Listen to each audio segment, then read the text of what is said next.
Hello friends, कैसे हो आप सब। एक लंबे समय अंतराल के बाद हम आपके सामने आ रहे हैं। मूल विधि और जो है इसके जो पॉलिटी वाली सेक्शन है उसमें हम लोग आज आगे कवर करेंगे अनुच्छेद 21 आर्टिकल 21 में क्या क्या बातें हैं।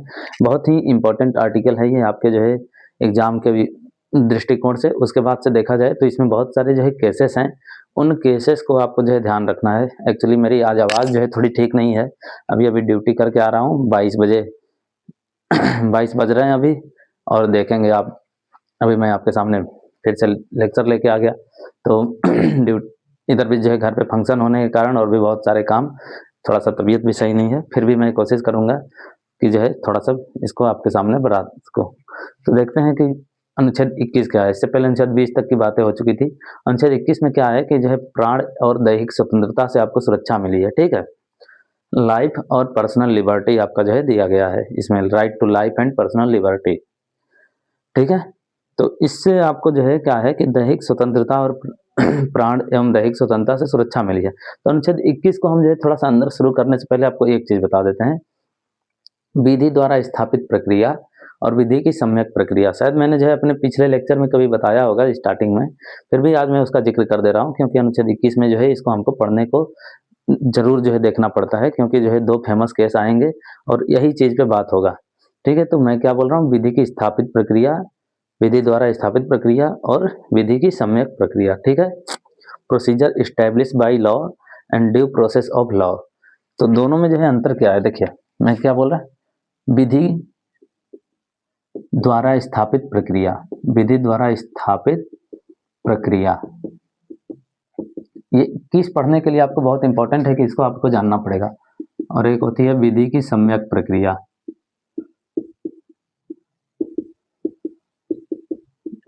इसको बोलते हैं प्रोसीजर इस्टेब्लिश बाय लॉ और इसको बोलते हैं ड्यू प्रोसेस ऑफ लॉ। तो देखिएगा ये वाली जो टर्म है ना, ये जापान से लिया गया है और ये अमेरिका से है। आज के समय में अपने यहाँ दोनों हैं, लेकिन 1978 से पहले ये नहीं थे यहाँ पे अपने यहाँ। 1978 से पहले ये वाला नहीं था, ठीक है, केवल यही था। आर्टिकल 21 स्पेशली जो है क्या बात बोलता है कि प्राण एवं दैहिक स्वतंत्रता के संरक्षण। अब उसमें क्या बोला गया है कि किसी भी व्यक्ति को, व्यक्ति का मतलब कि नागरिक गैर नागरिक दोनों होगा, किसी भी व्यक्ति को उसके प्राण और दैहिक स्वतंत्रता से, ठीक है, वंचित नहीं किया जाएगा। केवल और केवल अपवाद स्वरूप किसमें बोला है कि विधि द्वारा स्थापित प्रक्रिया के अलावा, किसी भी व्यक्ति को विधि की द्वारा स्थापित प्रक्रिया के अलावा उसके प्राण और दैहिक स्वतंत्रता से वंचित नहीं किया जाएगा। यानी कि प्राण और दैहिक स्वतंत्रता से वंचित किया जा सकता है, लेकिन कब, जब विधि द्वारा स्थापित प्रक्रिया होगी तब। तो ये चीजें समझने के लिए हमको देखना होगा कि ये होता क्या है, और बाद में इसको जो है कन्वर्ट किया गया है इसमें, तो ये क्या होता है। तो थोड़ा सा अभी समझा देते हैं, बीच लेक्चर में उसकी जरूरत नहीं पड़ेगी। विधि द्वारा स्थापित प्रक्रिया, देखिए पहले तो विधि समझ में आ रही होगी, जो लॉ बनती है, एक्ट बनता है, ठीक है। अब ये जो टर्म है ना, विधि द्वारा स्थापित प्रक्रिया, जैसे कोई मान लीजिए एक्ट आई तो पहले वो बिल फॉर्मेट में आती है, पार्लियामेंट में आएगी बिल के फॉर्मेट में। अब ये बिल का फॉर्मेट जो है लाना, यानी इसका प्रक्रिया कैसा है, वो अपने संविधान में लिखा हुआ है या किसी रूल में, उसको बोलते हैं विधि के द्वारा स्थापित प्रक्रिया। जैसे मान लीजिए कि जो है बिल का एक प्रक्रिया बना दिया गया कि पहले दोनों हाउस में से किसी एक में आएगा, लोकसभा में या फिर राज्यसभा में, फिर यहाँ उन पे जो है विचार विमर्श होगा, फिर उसके बाद वोटिंग होगा, फिर वो दूसरे हाउस में जाएगा, वोटिंग होगा, फिर जो है राष्ट्रपति के पास जाएगा, राष्ट्रपति मुहर लगा दिए तो वो जो है एक्ट बन जाएगा। ये एक प्रोसीजर है। तो विधि द्वारा स्थापित प्रक्रिया का मतलब है कि वही वो प्रोसीजर फॉलो हुई है कि नहीं विधि में, यानी कोई विधि बनी है तो उसका प्रोसीजर फॉलो हुआ कि नहीं, ये जो मैंने बताया ये सब हुआ है कि नहीं। विधि की सम्यक प्रक्रिया में क्या होता है, विधि को ही देखा जाता है, जो न्यायपालिका होती है इस वाले में, विधि द्वारा स्थापित प्रक्रिया में वो ये चेक करेगी कि विधि की जो प्रक्रिया है वो सही है कि नहीं, विधि बनाने की प्रक्रिया। इसमें क्या है कि विधि ही सही है कि नहीं। किसी व्यक्ति को अगर बोल दिया गया कि आजीवन कारावास दिया जाएगा फलाने दंड के लिए, इस दंड के लिए, तो क्या उस दंड के लिए वो जो है उस जो है कार्य के लिए वो दंड उचित है या नहीं। जैसे मान लीजिए किसी ने जो है चोरी कर दी, तो एक एक्ट आ गया कि उसका हाथ काट दिया जाएगा। तो अगर केवल इसको फॉलो करे न्यायपालिका, जुडिशरी, तब तो भाई वो जो है क्या करेगी कि जो चोरी करने वाले होंगे उसका हाथ काट दिया जाएगा, दंड दे देगी। लेकिन इसको जब तुम्हें फॉलो करेगी तो वो ये देखेगी कि चोरी करने के लिए हाथ काटना क्या उचित है या नहीं, वो पूरा विधि ही चेक करती है। तो ये जो है काम करता है प्रिंसिपल ऑफ नेचुरल जस्टिस, यानी कि विधि की नैसर्गिक ये नैसर्गिक न्याय का सिद्धांत पे काम करता है। और ये जो है बस देखता था कि जो है प्रक्रिया कैसी है। बात मेरी समझ में आ गई होगी। विधि द्वारा स्थापित प्रक्रिया में केवल विधि बनने की प्रक्रिया देखी जाएगी, विधि की सम्यक प्रक्रिया में पूरी विधि को जांच की जाएगी। क्लियर है? अब हम थोड़ा सा अनुच्छेद 21 में बढ़ते हैं।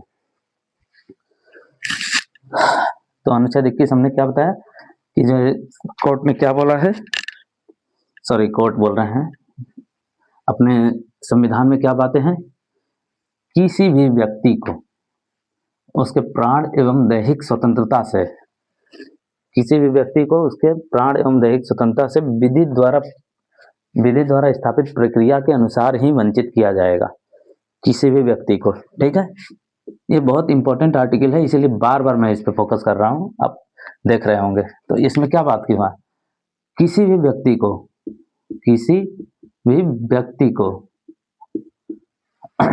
उसके प्राण एवं दैहिक स्वतंत्रता, प्राण एवं दैहिक स्वतंत्रता, ठीक है, प्राण एवं दैहिक स्वतंत्रता, ये आपके कीवर्ड हैं, से विधि द्वारा स्थापित प्रक्रिया द्वारा ही, विधि द्वारा स्थापित प्रक्रिया द्वारा ही उसे वंचित किया जाएगा। ठीक है, वंचित किया जाएगा, इतना बात जो है बोला गया है, बस एक लाइन का। लेकिन अब प्राण एवं दैहिक स्वतंत्रता क्या होती है, इसकी व्याख्या नहीं है। समय समय पे कोर्ट ने इसमें बहुत सारी व्याख्या किया है। तो हम देखेंगे, एक मामला आया ए.के. गोपालन वर्सेस मद्रास राज्य। अब ए.के. गोपालन वाले जो है केस में बात हुई है दैहिक स्वतंत्रता की। तो पहले फिलहाल इतनी बातें तो आपको समझ में आ गई होंगी। ठीक है, अब हम इस पर बात करते हैं अपने एक केस पे। कौन सा केस मैं बता रहा हूँ, ए.के. गोपालन वर्सेस मद्रास राज्य। ए.के. गोपालन बनाम मद्रास राज्य। ईयर एग्जैक्ट तो ध्यान नहीं है, 1951 50-51 का मामला है, स्टार्टिंग का ही 1950 है शायद, क्लियर नहीं है, देखना पड़ेगा मुझे भी, अभी तो सर्च करने के लिए कुछ है नहीं। फिर भी आप एक बार इसको जरूर नेट से सर्च कर लीजिएगा, 50 है या 51 है, मैं अगली लेक्चर में क्लियर करके बता दूंगा। ए.के. गोपालन वर्सेस मद्रास राज्य।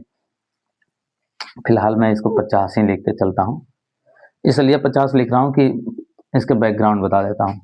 1950 की एक प्रिवेंटिव डिटेंशन एक्ट थी। ठीक है, उस एक्ट के तहत जो है ए.के. गोपालन को मद्रास राज्य ने क्या कर लिया था, बंदी बना लिया था, यानी कि निवारक निरोध में रख लिया था, प्रिवेंटिव डिटेंशन में नजरबंद कर लिया। इनको वकील वगैरह कोई अधिकार नहीं दिया गया, इनकी सारी जो है अधिकार को छीन लिए गए। ठीक है, तब ये जो है अपने जो है मामला को कोर्ट में लेके गए और इन्होंने जो है बोला कि भाई साहब, हमारा जो अनुच्छेद 21 है उसका ये वायलेंस कर रहा है एक्ट। अनुच्छेद 13 बोलता है कि कोई भी जो है विधि अगर जो है मूल अधिकार का हनन करती है तो वो शून्य हो जाएगी। लेकिन ये तो जो है हमारा जो विधि है 1950 वाली, जिसके तहत हमको जो है गिरफ्तार किया गया है, ये हमारी अनुच्छेद 21 का हनन कर रहा है, अतः तो ये हमें इलीगल तरीके से कर दिया गया। तो अब ये मामला जो है जब सुप्रीम कोर्ट में गई, मद्रास राज्य ने तो इसको वैलिड माना था, जब सुप्रीम कोर्ट में गई तो सुप्रीम कोर्ट ने क्या बोला कि देखिए, प्राण और दैहिक स्वतंत्रता का अर्थ ये है कि कोई आपको जो है पीटे, आपका हाथ काट ले, पैर काट ले, तो वो बोलेंगे कि भाई हमारे दैहिक स्वतंत्रता पे हमला हुआ है। कोई आपको नजरबंद कर लिया किसी कानून के तहत, तो ये नहीं देख बोलेंगे कि आप 21 का वायलेशन हुआ है। कोर्ट ने बोला कि जो विधि बनी है प्रिवेंटिव डिटेंशन एक्ट, ठीक है, प्रिवेंटिव डिटेंशन एक्ट 1950 जो बनी है, वो विधि उसका बनाने का जो प्रक्रिया है वो एकदम सही है, तो वो आपका जो है कैद करना भी बिल्कुल सही है। तो क्या हुआ यहाँ पे, कोर्ट ने जो है मूल अधिकारों की रक्षा करने में क्या हुआ, असमर्थता व्यक्त कर दी। यानी उन्होंने बोला कि जो है प्राण एवं दैहिक स्वतंत्रता जो है आपका 21 का ये वायलेशन नहीं करेगा, और उसमें प्राण एवं दैहिक स्वतंत्रता का कुछ व्याख्या भी कोर्ट ने किया था। तो हम यही चीज बोलेंगे कि यहाँ पे इस केस में क्या हुआ था, AK गोपालन में कि गोपालन को कैद कर लिया गया था 1950 के प्रिवेंटिव डिटेंशन एक्ट से। इस एक्ट को जो है कोर्ट ने सही ठहराया, सुप्रीम कोर्ट ने सही ठहराया, और अनुच्छेद 21 का जो है बचाव नहीं कर पाया, कह सकते हैं। उल्टे ही इन्होंने प्राण एवं दैहिक स्वतंत्रता, केवल दैहिक स्वतंत्रता लिखते हैं, दैहिक स्वतंत्रता का व्याख्या क्या किया, केवल फिजिकल बॉडी से, भौतिक शरीर से, यानी कि आपके शरीर का अंग कट जाना, ठीक है, या चोट लग जाना, ये सब जो है आपके प्राण दैहिक स्वतंत्रता में शामिल होंगे। ये AK गोपालन केस में जो है बोला गया, ठीक है। अब इससे थोड़ा सा आगे बढ़ेंगे तो 1976 में देखिए शिवकांत शुक्ला नाम के एक जो है व्यक्ति थे, उनको जबलपुर के जो है ADM साहब थे, उन्होंने एडिशनल डिस्ट्रिक्ट मजिस्ट्रेट, ठीक है, उनके जो है विरुद्ध में उन्होंने केस दायर किया था। ये बहुत ही फेमस केस है, क्योंकि जो ADM जो है साहब ने उनको जो है नज़रबंद कर लिया था, ठीक इसी तरह जैसे इनको जो है नज़रबंद कर दिया गया था। तो चूंकि 1976 में जो है कई सारे लोगों को बंद किया गया था, क्योंकि 75 में इमरजेंसी लगी थी इंदिरा गांधी द्वारा। तो ADM जबलपुर वर्सेस शिवकांत शुक्ला जो केस है 1976 का, ये बहुत ही फेमस केस है। इसलिए फेमस है क्योंकि सुप्रीम कोर्ट जो थी ना, वो मूल अधिकारों का संरक्षण करने में बिल्कुल असमर्थ हो गई थी। बिल्कुल उसने जो है बोला कि जो है अन्य कानून मूल अधिकार पे हावी रहेंगे, ठीक है। तो हम लोग बात करेंगे ADM जबलपुर वाला, यानी कि शिवकांत शुक्ला वर्सेस ADM जबलपुर। आप लोग जो है एग्जाम नज़दीक आ रहा है, हिंदी, मैथ, रीजनिंग, ये सब जो चीज़ें हैं बिल्कुल प्रैक्टिस जम के करिए। दोनों टाइप के पेपर के लिए तैयार रहिए, लेंदी भी और शॉर्ट भी। लेंदी का जो है प्रैक्टिस रहेगा तो स्पीड बनी रहेगी, तो ऑटोमेटिक शॉर्ट क्वेश्चन, छोटे क्वेश्चन आएंगे वो आप लगा ले जाएंगे। हालांकि छोटे क्वेश्चन देखने में छोटे होते हैं, लेकिन होते बहुत मोटे हैं। शिवकांत शुक्ला बनाम ADM जबलपुर, 1976 का मामला है, क्योंकि 1975 में जो है इमरजेंसी लगी थी। एक्चुअली में बैकग्राउंड बताने में जो है थोड़ा सा क्या दिक्कत है कि बहुत ज़्यादा लंबा वीडियो खींच जाएगी। 1975 में जो है इंदिरा गांधी के चुनाव को इनवैलिड कर दिया था, कोर्ट ने इनवैलिड कर दिया। तो जो है 1975 में इन्होंने जो है सबसे पहले संशोधन करवाए, ठीक है।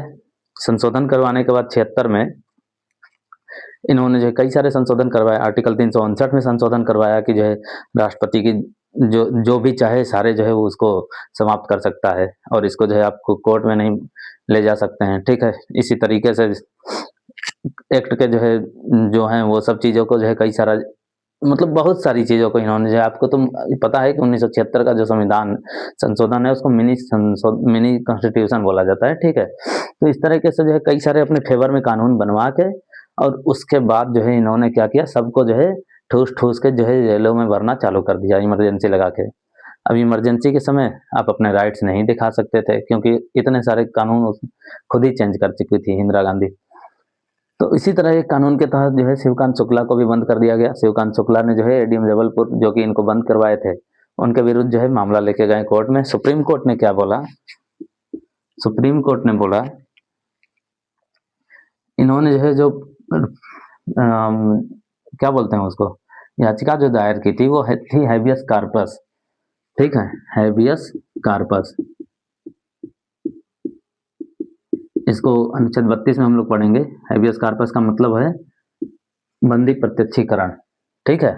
तो हैबियस कार्पस केस भी इसको बोला जाता है, इस वाले केस को हैबियस कार्पस केस भी बोला जाता है, याद रखिएगा।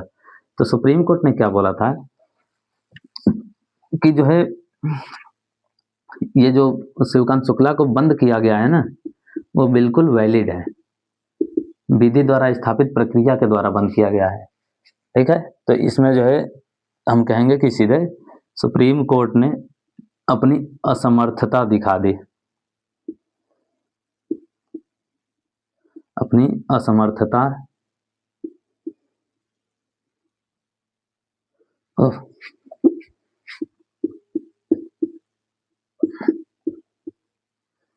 ठीक है, अपनी असमर्थता दिखा दी। आज थोड़ा सा जो है तबीयत सही नहीं लग रहा है, हम सोच रहे हैं कि यहीं पे इसको समाप्त करें। केस तो अभी देखिए अपने लोग को बहुत सारे पढ़ने हैं इसमें, और सारे इंपॉर्टेंट केस हैं। देख लेते हैं समय कितना हुआ है, तो थोड़ा सा और बढ़ा लेंगे। चलिए एक केस पे और बात कर लेते हैं। मेनका गांधी बनाम भारत संघ 1978। मेनका गांधी बनाम भारत संघ 1978। एक्चुअली में मेनका गांधी जो है वही हैं संजय गांधी की बीवी, जो भी जो है बीजेपी में शामिल है। तो देखिए, मेनका गांधी बनाम यूनियन ऑफ इंडिया भारत संघ 1978, ये मामला है मेनका गांधी का एक्चुअली में हुआ क्या था कि पासपोर्ट सीज कर दिया गया था बिना उनको कोई कारण बताए। वो जो है विदेश कहीं जा रही थी। अब एक्चुअली में जो है उनको अर्जेंट काम से जाना था और जा नहीं पाई, तो वो जो है चली गई इस मामले को लेके कोर्ट में कि हमारी जो है राइट टू लाइफ जो है, जो हमको अनुच्छेद 21 देता है उसका वायलेशन किया गया है। अनुच्छेद 19 जो कि जो है घूमने फिरने इसकी स्वतंत्रता देता है, ठीक है, बोलने विचार करने ये सब की, ठीक है, इसकी आज़ादी को जो है हमारा समाप्त किया गया है। और विधि के द्वारा जो है विधि के समक्ष समता, यानी कि और लोगों को जाने दिया जा रहा है, हमको नहीं, इसका भी आज़ादी जो है हमारा छीना है। 14, 19 और 21 तीनों का जो है हमारा वायलेशन किया है। तो मेनका गांधी जो है जो हुआ था केस, उसमें जो है इनका पासपोर्ट जो सीज किया गया था, मेनली उसको लेके जो है ये कोर्ट में केस गई थी। कोर्ट ने उसको इंटरप्रेट करते हुए जो है बहुत सारी जो है चीज़ों पे पहुंचा। फाइनली जो है कोर्ट ने जो है माना कि नहीं, मेनका गांधी का जो है जो भी जो है सीज किया गया है वो चाहे गलत है, अनुच्छेद 21 का इनको जो है वायलेशन हुआ है, ये सारी चीज़ें। इसी समय जो है कोर्ट ने जो है माना कि जो है आप जो है मूल अधिकार का हनन कर रहे हैं, वो जो है विधि से जो है बढ़ के नहीं हो सकती, मूल अधिकार से बढ़ के वो विधि नहीं हो सकती। विधि की जो है विधि द्वारा स्थापित प्रक्रिया इसमें जो है यूज नहीं होगी। विधि द्वारा स्थापित प्रक्रिया का अर्थ ही है विधि की सम्यक प्रक्रिया, यानी विधि सही होनी चाहिए तब मूल अधिकार पे हावी होगी, नहीं तो नहीं होगी। तो ये चीजें मामला यहाँ कन्वर्ट कर दिया विधि की सम्यक प्रक्रिया में। विधि द्वारा स्थापित प्रक्रिया को किसमें बदल दिया गया? विधि की सम्यक प्रक्रिया में। क्लियर है? ये कहाँ से कॉन्सेप्ट आया है? यूएसए से, पहला बात। दूसरा बात, इसमें विदेश जाने का अधिकार जो है मूल अधिकार बना दिया गया। विदेश जाने का अधिकार मूल अधिकार 21 के तहत। इसमें और एक चीज शामिल किया गया, गरिमापूर्ण जीवन जीने का अधिकार। गौरवपूर्ण या गरिमापूर्ण जीवन जीने का अधिकार मूल अधिकार होगा। तो मेनका गांधी केस से ये सारी जो है चीजें सुप्रीम कोर्ट ने जो है दिया। ठीक है, अब हम लोग अगली लेक्चर में 21 के ही बहुत सारे जो केस हैं, वाद हैं, उनको देख के खत्म करेंगे। और बहुत ही जल्द जो है आपका जो है 4-5 लेक्चर में ये मूल अधिकार खत्म हो जाएंगे। ठीक है, धन्यवाद।